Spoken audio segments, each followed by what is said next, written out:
Motorcycle व कारच्या अपघातात कृपेश इंगोले ठार.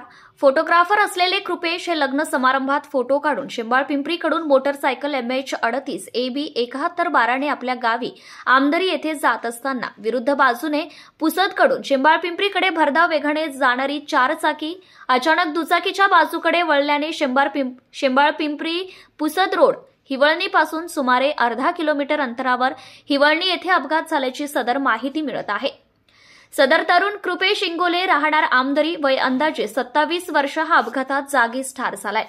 4 व्हीलर MH02 CB 4535 सदर वाहनातील 4 इसम अपघात होताच घटनास्थळावरून त्यांनी पळ काढलाय. मयत तरुणाचे शव पोलिसांनी उपजिल्हा रुग्णालय पुसद येथे पाठवले आहे. सदर मृतक यांच्या परिवारात आई वडील, भाऊ, पत्नी, 2 मुली असा मोठा परिवार आहे. कृपेश हा फोटोग्राफर होता. होतकरू, मनमिळाऊ स्वभावाचा होता. कृपेशच्या अपघातामुळे शेंबाळपिंपरी परिसरात हळहळ व्यक्त करण्यात येते. लाईव्ह न्यूज चॅनल प्रतिनिधी विनोद कांबळे, पुसद.